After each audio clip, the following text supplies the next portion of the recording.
Hello, hello. Welcome back, everybody. It's been a long time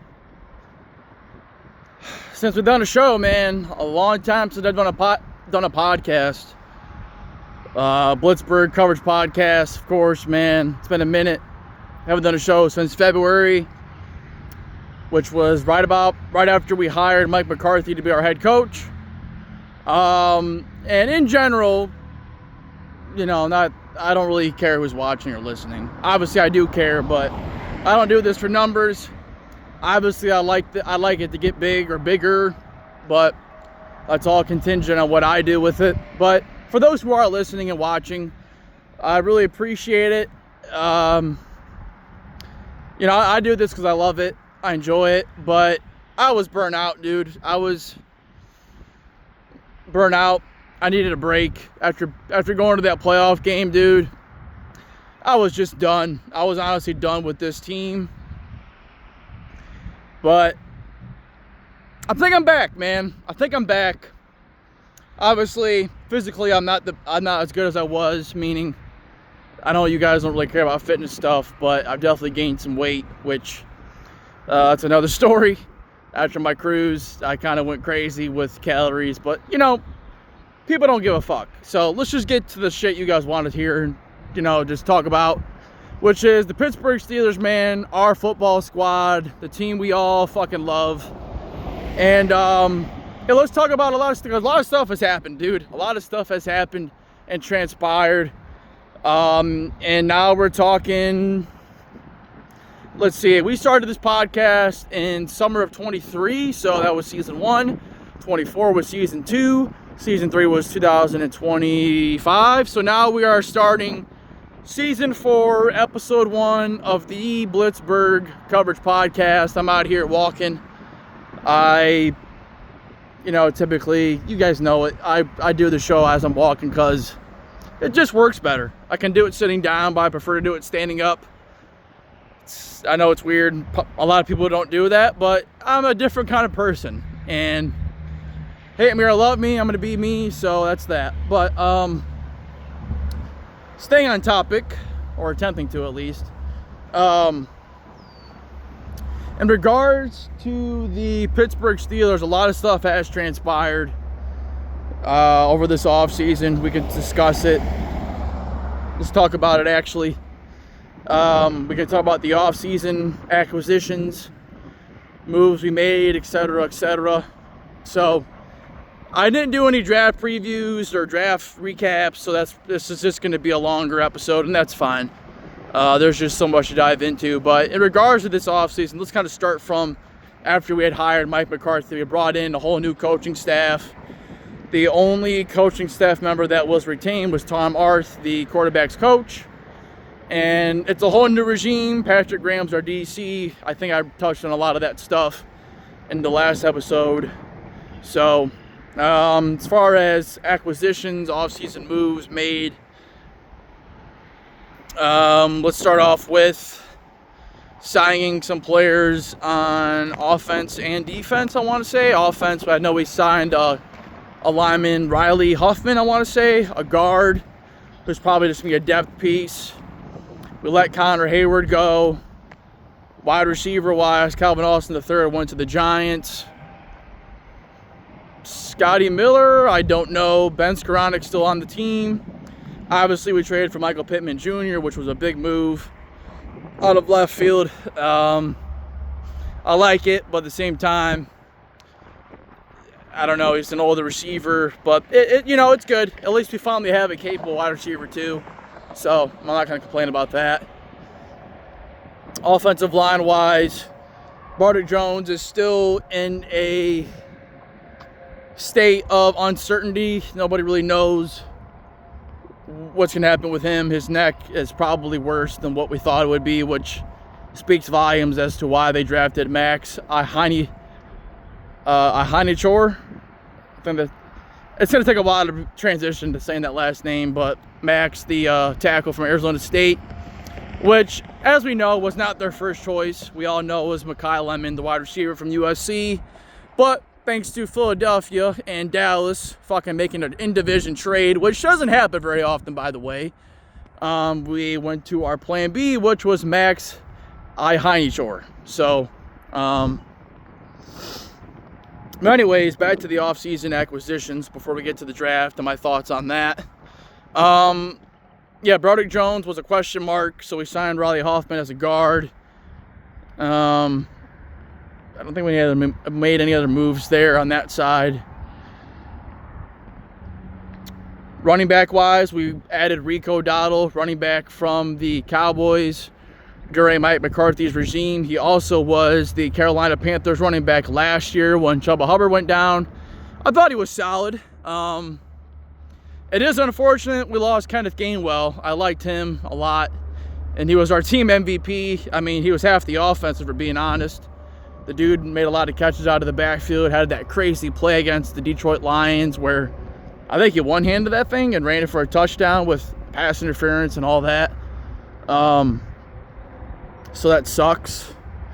And on the defensive side of the ball, we added Sheldon Day, defensive lineman, as a depth piece to probably at least give us somewhat of a capable nose tackle, because let's be honest, Keanu Benton is not a true nose tackle. I prefer him as a defensive end and or D tackle, whatever you want to call it, on the interior rather than just taking on triple and double teams. But we did add him. We also added cornerback Jamal Dean from the Tampa Bay Buccaneers.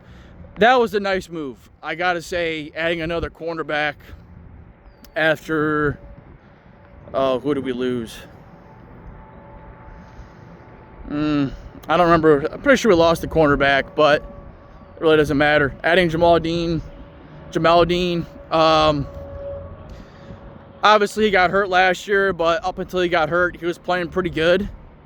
And obviously having Joey Porter Jr. and re-signing Asante Samuel Jr., I mean, how can you hate on that? He was one of Tampa's better cornerbacks, I would say. And I'm not sure who's going to be the slot corner. But I will say, typically we never have a good secondary. And I didn't even mention Jalen Ramsey. Yeah, we still have Jalen Ramsey. But, I mean, that secondary has the potential to be very good this year. And hopefully it translates onto the field, because we also added safety Jaquan Brisker from the Chicago Bears. Solid player. I'm not sure who our starting safeties are going to be. We should be getting Deshaun Elliott back this year from injury, which would be awesome. I like him a lot. I think he's a very good tackler. And him and Minka worked pretty well tandem-wise a couple years ago, back in the 2024 season. So looks like our starting safeties are going to be maybe Jalen Ramsey and Deshaun Elliott, or maybe you play Ramsey as a hybrid, just, jack of all trades, put him in the slot, put him in the box, put him over the top. Obviously, with all the injuries we suffered, he was kind of forced to just play safety last year, which I liked him at safety, but I kind of like him better as a nickel cornerback in the slot personally. But, he's obviously not as good as he was, but he's still solid. So, overall, before the draft, I thought the Steelers did a really good job of filling in some players and spots that they needed. And so that leads us to the draft. And heading into the draft, I mean, it's on my social media pages, Blitzburg coverage. Obviously, we have Facebook, Twitter /X, Instagram, YouTube, TikTok, and all that good stuff. Heading into the draft, day one, I was fully expecting a offensive lineman or wide receiver. I mean, it was clear as day to me that was probably the route to go, or potentially a safety if somebody good had fallen, which I wouldn't have been opposed to Dylan Finneman or whatever the fuck his name was, the safety from Oregon. But yeah, to me, it was just obvious, tackle, probably or best lineman available, and or receiver. And what did the Steelers do? Well, Mekhi Lemon was in play. He was falling. A lot of people were pissed we didn't trade up for him. I would agree. We had, 12 draft picks? More than enough draft capital in order to make moves. And we didn't make any the first day because we thought Makai Lemon would just fall to us, and he was. But as we were on the phone with him, Philadelphia calls Makai Lemon, tells him, hey, we're drafting you. And then I think that threw us for a 180 loop, personally, as we kind of went to our plan B. And personally, I have a theory on this. In live time, I was pissed. I was like, I feel like we just panic picked. I felt like that really wasn't what we were going to do. And obviously it wasn't. I mean, everybody fucking knows. The clock was, they didn't make a pick till 40 seconds left on the clock. Okay. Most of the teams already had known who they were going to pick. Obviously, with the way the draft is, you know, like 3 picks ahead of time who you're going to take. You know. Come on, you know. And with the draft clock being minimized to about 8 minutes, that made a bit of a difference, but nothing crazy. But my theory is that, personally, I think the Steelers' initial plan was to get Makai Lemon, okay? And then, personally, I think there was a very realistic chance that they were going to trade up for Max Heinechor. Maybe at the end of the first, or at least early second round. That's my theory. I think they really did like him as a player. A very raw prospect out of Arizona State. Physicals, intangibles are solid. He can move. He's very agile. He played basketball growing up. He's an international kid. He grew up from overseas. And very inexperienced in football, but the talent is there. And he has the ceiling to be the best offensive tackle in this draft. But is that going to happen and actually develop? You never know. Usually I like to pick players that are a little bit more experienced. But from what you see and how you see him play, he can be good, man. He can be real good. He played pretty good the Senior Bowl. And I know Arizona State doesn't play the best competition, personally, but at the same time, that doesn't always mean you're going to be good. Just because you come from a better conference doesn't mean you're going to be a better player. We've seen that been proven over time many of times. So, it looks like he's going to play right tackle most likely, which means we're going to have to...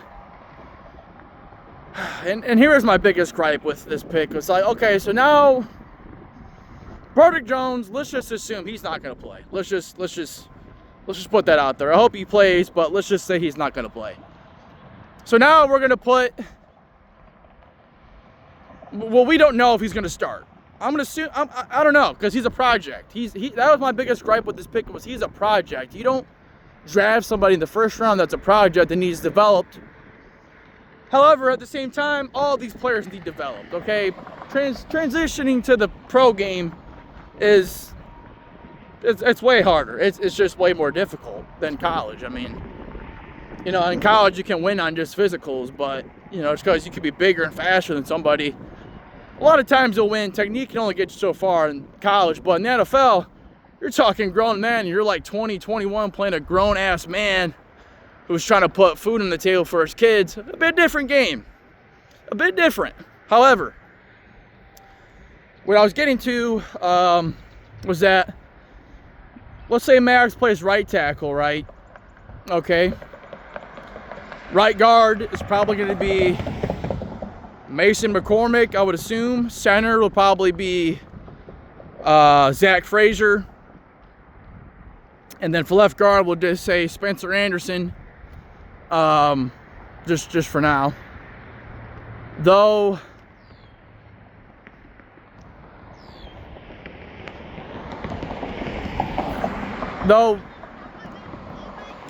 we'll see about that guy we drafted from Iowa. I think he's going to be good.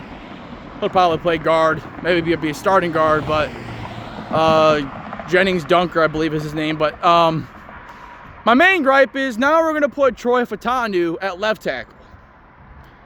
Okay, so Troy Fautanu, his first year, they were rotating him in with Broderick Jones during that Denver game, which that's fucking insane. I don't know who the fuck Who okayed that? I mean, I've never heard of rotating tackles during an NFL game. This isn't fucking college. We're out here rotating tackles in and out. Come on.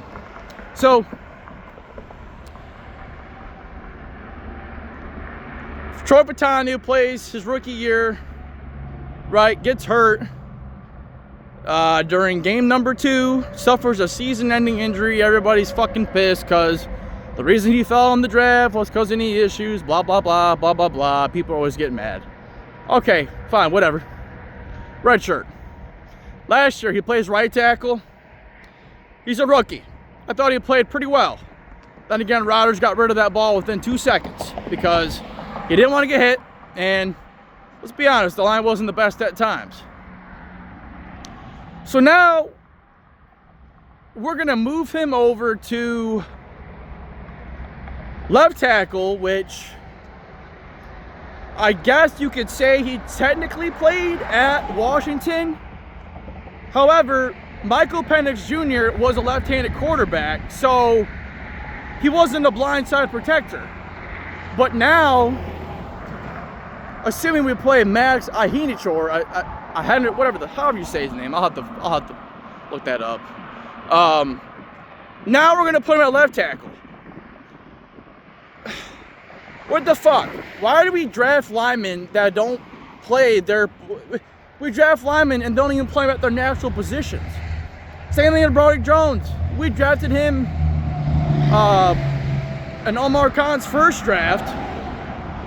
We drafted him the first round. We traded up with the Patriots. Never played right tackle at Georgia. And then we want to play him. I mean, yeah, we never played right tackle at Georgia. And then what the fuck did we do? We play him at right tackle because we didn't want to hurt Dan Moore Jr.'s feelings. What the fuck? What the fuck, dude? And now look where that's gotten us. So, it's our third tackle drafted in a span of 4 years, 3 years. So, hopefully it works, but getting on with the rest of the draft, I spent a lot of time talking about that because I thought that was a big deal. I mean, we haven't hit on a lot of our draft picks in the past, so let's hope this one hits. Because if you look at the rest of this line, the potential is there. They're all young players. It just depends on how this staff develops them, because the previous regime, nah.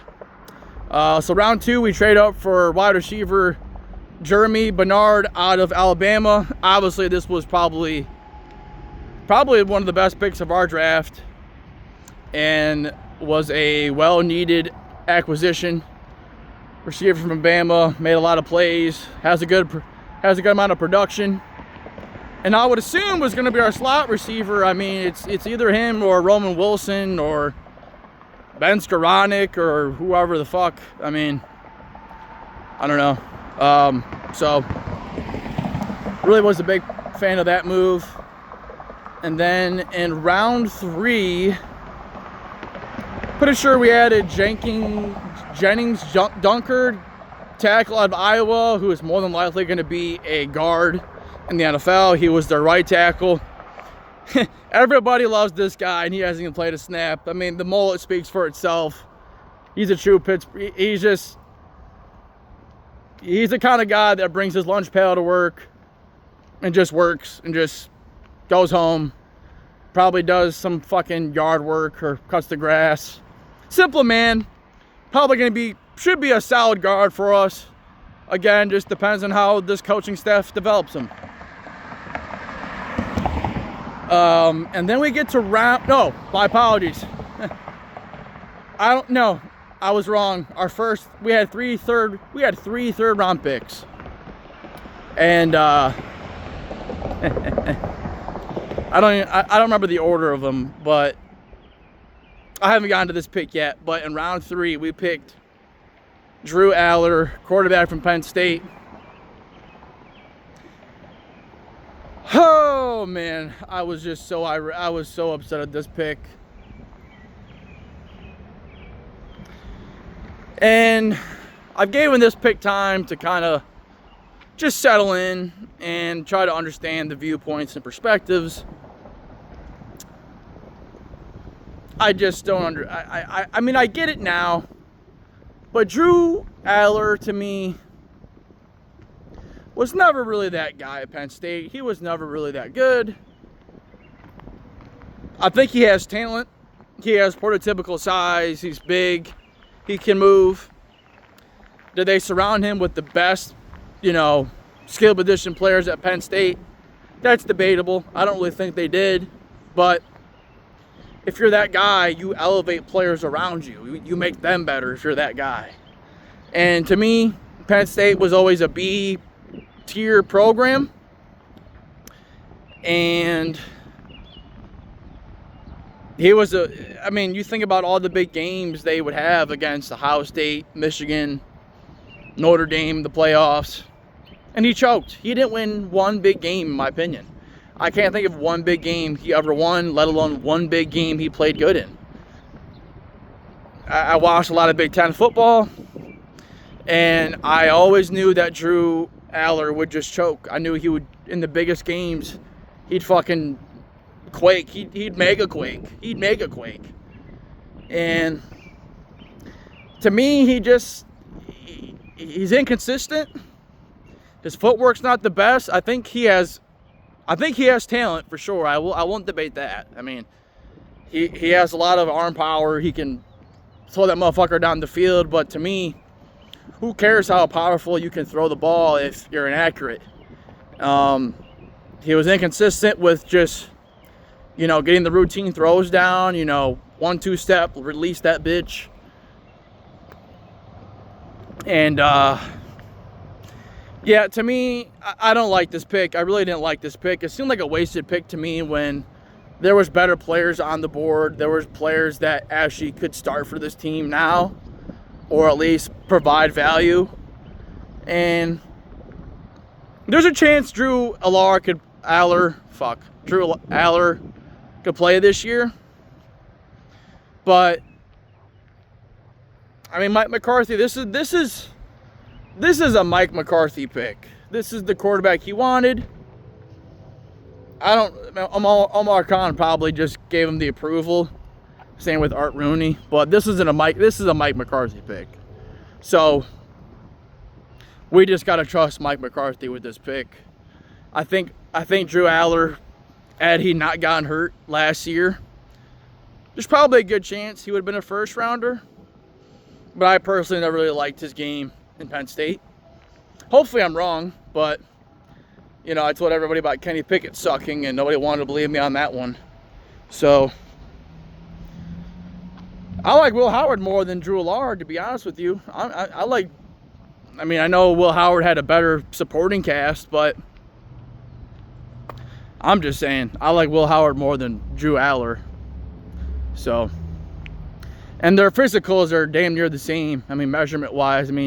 Will Howard's a bit shorter, but they're pretty comparable. So, I don't know. I knew watching Drew Aller at Penn State, I knew the Steelers were going to draft him. I told my friends so many times, I was like, you guys watch, the Steelers are going to draft this kid just because he's from Penn State. Total 2 miles.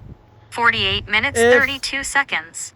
Steps 4,528 If he wasn't from Penn State, steps. we don't touch him. And I hate that fucking shit. I don't care if he's from around here. That doesn't mean he's going to be good. But, we got to trust in Mike McCarthy. And, I hope to God he's right. I hope he's right. So, enough of that pick. Then we got onto Dalen Everett, cornerback out of Georgia. We'll see how he really fits into this room. He should make the team. God forbid. I hope he does. Jesus, if a third rounder doesn't make it, you got problems. I'm not sure where he's going to get snaps. Probably a special teams kind of guy. And this was one of the couple of players we drafted on defense because a lot of this draft was primarily offense. So then we had Jennings Dunker. We obviously already talked about that. Round 4, we drafted that special teams kid from Iowa. I think that's a bit high to draft a special teams player, but if the kid gets a fucking punt return or kick return touchdown, everybody's going to shut the fuck up about it. So, and who's to say he doesn't contribute on offense? I don't know.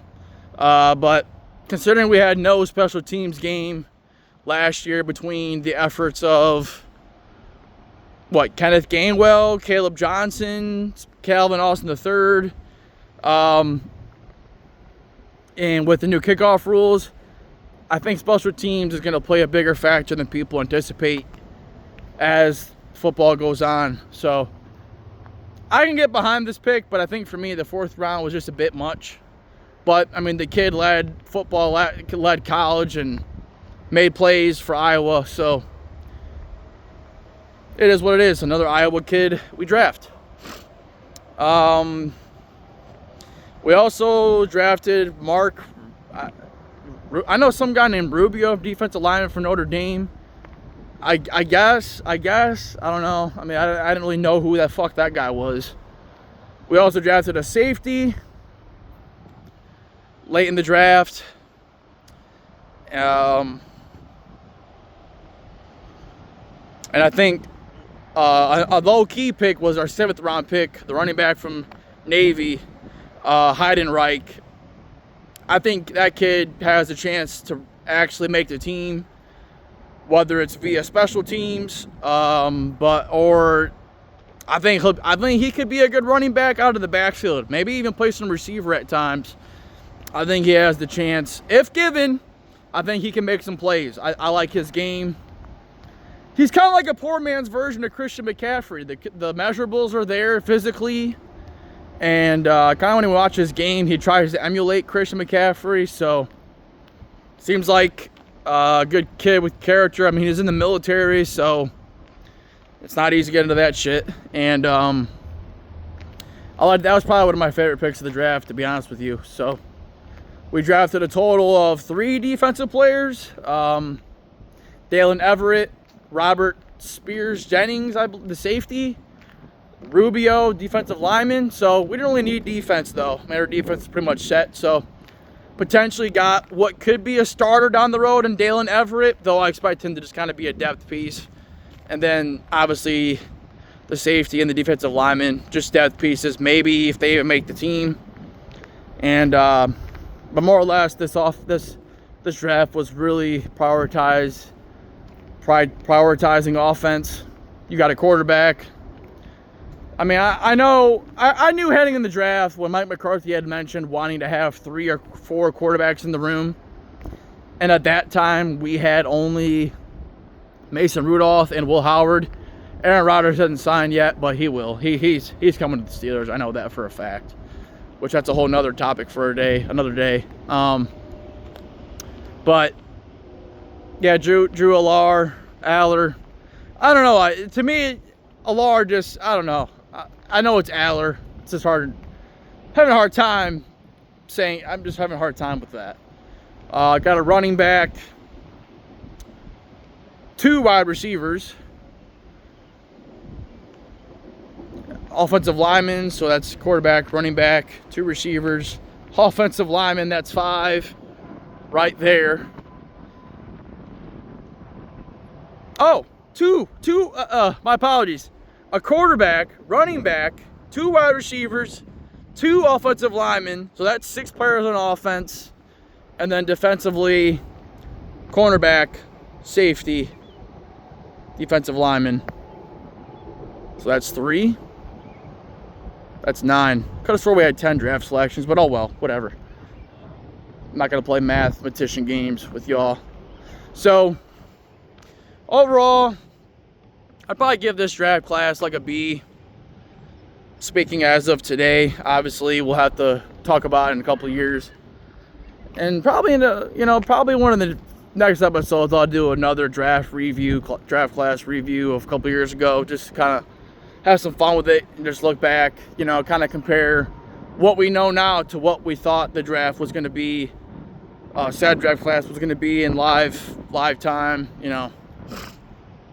But other than that, though, after the draft, which was in Pittsburgh, by the way, I did want to go to that, but to me, man, it would have been cool because it's our city. However, being surrounded by thousands, and I mean thousands of people, shoulder to shoulder, just waiting around to hear draft picks get selected, really didn't sound too fun to me. It didn't really sound that turnt or lit to me. Also, I had work, which, boo, I would have taken that shit off to do it, but it is what it is, man. What are you gonna do? What are you gonna do, you know? So, let's see. But since then, so that was, the draft was in April. Since then, the only thing that's really happened is we extended Chris Boswell yesterday to a 4-year deal worth the same amount as Brandon Aubrey, which Boswell, there ain't nothing to say there. It's Chris Boswell, the best kicker in the league. The dude has single-handedly won us games. The dude has single-handedly carried this offense for years and won our last playoff game. Nothing needs to be said. So, as far as some of the future extensions, I expect Joey Porter Jr. to be done at some point before the season starts. Potentially Nick Herbig, but I think they're just going to let that play out into the next season, which I don't agree with, because I don't really want to let him go, because the dude just produces when he's on the field. And considering he's a rotational edge rusher that gets to be a starter because of injuries to TJ or Alex Highsmith, I mean, the dude just produces when he's on the field, and he's a really good pass rusher. So, I don't know. But I think that'll do it for me. Season 4, Episode 1 of the Blitzburg Coverage Podcast. Hope you all enjoyed it. It's great to be back. And we'll do another one of these soon. So stay tuned and have a great Tuesday. Let's go.